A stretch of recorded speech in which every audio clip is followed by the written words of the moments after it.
কোটেশনটা সেটা নিয়েই কথা বলা শুরু করতে চাই আমাদের এই বিষয়ে, যেখানে লেখা আছে Sheikh Hasina coming back as Bangladeshi prime minister, Awami League leaders thanks India, says Bangladeshi youth made mistake.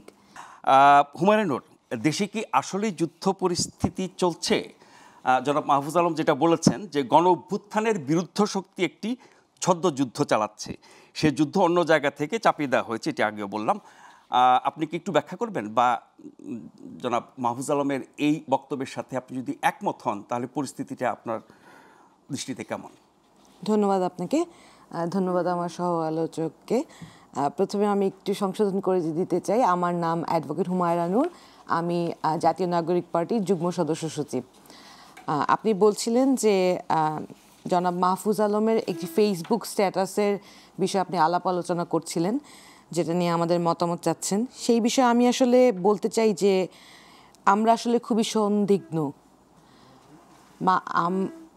উনি তো সরকারের জায়গা থেকে উনি ব্যক্তিগত ফেসবুক প্রোফাইলে একটি স্ট্যাটাস দিয়েছেন, এটা হয়তো ওনার ব্যক্তিগত অভিমত। ওনার রাষ্ট্রীয় অবস্থান থেকে ওনার অভিমত কি সেটা আসলে জানতে পারলে আরও ভালো হতো।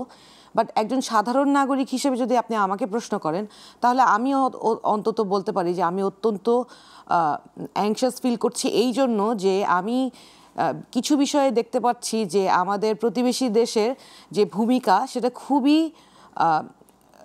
প্রশ্নবিদ্ধ। আজকে আমি দেখলাম টাইমস অফ ইন্ডিয়া একটি, আপনি যেহেতু ফেসবুক স্ট্যাটাস দিয়েই এই আলোচনাটা শুরু করেছেন, তো আমি আসলে টাইমস অফ ইন্ডিয়ার যে এই পার্টিকুলার যেই কোটেশনটা সেটা নিয়েই কথা বলা শুরু করতে চাই আমাদের এই বিষয়ে, যেখানে লেখা আছে Sheikh Hasina coming back as Bangladeshi prime minister, Awami League leaders thanks India, says Bangladeshi youth made mistake. Do you think আমরা কি ভারতের এসব মিডিয়ার রিপোর্ট বিশ্বাস করি, বা আমরা 5ই আগস্টের পর থেকে তাদের অপপ্রচার এবং মিথ্যাচারের ছড়াছড়ি দেখছি?